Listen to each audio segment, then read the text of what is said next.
এটা হলো পোস্ত দিয়ে আমরা এটা করেছি পার্শে বাটা, যেটা হলো খুব টেস্টি। এবং এই মাছটা আমরা কিভাবে করেছি সেটা আপনাদের স্টেপ বাই স্টেপ দেখাবো। রাজুস কিচেনে আপনাকে সবাইকে জানাই ওয়েলকাম। সবার আগে মাছগুলোকে ভালো করে ধুয়ে নিতে হবে এবং হলুদ এবং নুন মাখিয়ে একটু ম্যারিনেট করে নেবেন। এগুলো আমি আর দেখালাম না, কারণ এগুলো দেখালে অনেকটা টাইম লেগে যাবে। সাদা সর্ষে, পোস্ত, একটা টমেটো, কাঁচা লঙ্কা, হলুদ এবং জিরের গুঁড়ো, সর্ষের তেল, এই সামান্য উপকরণগুলো দিয়ে আমরা আজকে রান্না করব এই পোস্ত বাটা এবং সর্ষে বাটা দিয়ে পার্শে।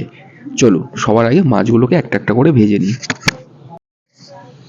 দেখতেই পাচ্ছেন আমাদের তেলটা গরম হচ্ছে। এই মাছের একটা বৈশিষ্ট্য আছে, আপনারা কিন্তু ফট করেই গরম গরম তেলে এই মাছটা ছাড়বে না। আগে তেলটা টকবক টকবক করে ফুটবে, তারপরে এই মাছগুলো একটা একটা করে দেবেন। এতে কি হয়, মাছগুলো একটার সাথে একটা গায়ে লাগবে না এবং মাছগুলো ভালো ফ্রাই হবে।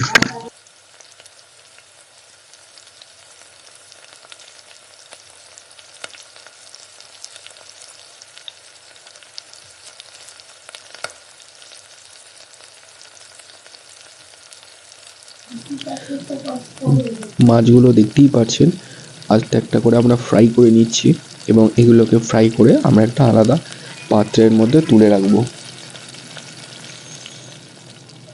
দেখুন তুলে নিয়েছি। এবার এই মাছের তেলটার মধ্যে আমরা কি করব, সামান্য একটু কালো জিরে দেবো, যেটাকে আমরা ফোড়ন দিয়ে থাকি। অল্প একটু কালো জিরে আমরা দিয়ে একটু নেড়ে নেব। এবার আমরা কি করেছি, পোস্ত বাটা এবং যে সর্ষেটাকে এগুলো আমরা পেস্ট করে আমরা এইটাকে দিয়ে দিয়েছি। এটা আর দেখালাম না, কারণ এটা স্কিপ করে দিলাম, কারণ এটা পুরোটা দেখালে অনেকটাই বড় হয়ে যাবে, যার ফলে এটাকে আপনাকে স্কিপ করে গেলাম। কিছুই না, পোস্তটাকে, সর্ষেটাকে, কাঁচা লঙ্কা, এগুলো সমস্ত কিছু আপনাকে পেস্ট করে নিতে হবে। পেস্ট করে আপনি এটা দিয়ে দেবেন,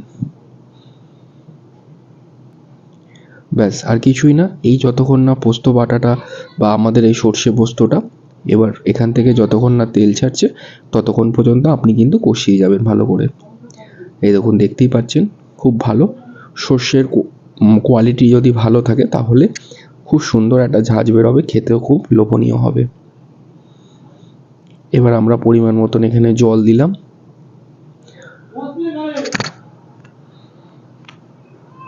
এবার এটাকে জল দিয়ে আমরা একটু কয়েক মিনিট ফুটিয়ে দেবো। তার উপরে আমরা কি করব, যে মাছগুলোকে আমরা ভেজেছিলাম সেই মাছগুলোকে একটা একটা করে আমরা দিয়ে দেবো। দেখতেই পাচ্ছেন মাছগুলোকে আমাদের ভালো ফ্রাই হয়ে গেছে, দিয়ে দিয়েছি। আমরা কি করেছি, টমেটোটাকে, আর ওটা আপনাদের দেখালাম না, আপনারা কি করবেন, টমেটোটা কেটে ওটাকেও যখন মিক্সির সাথে আপনি পেস্ট করে নেবেন। তাহলে বুঝতেই পারছেন টমেটোর সাথে টমেটো, সর্ষে এবং পোস্ত এবং কাঁচা লঙ্কাগুলো ভালো করে মিক্সির মধ্যে আপনারা পেস্ট করে নেবেন। এই দেখুন এটা হলো আমাদের ফিনিশিং রান্না। রান্নাটা ঠিক এরকম হয়েছে দেখতে।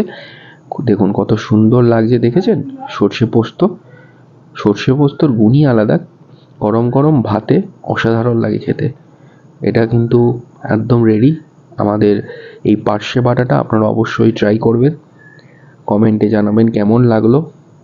আমার এই রান্নাটা দেখতেই পাচ্ছেন কত সুন্দর হয়েছে, কটা খুব সহজ পদ্ধতিতে এবং সামান্য কিছু উপকরণ দিয়ে আমি করেছি।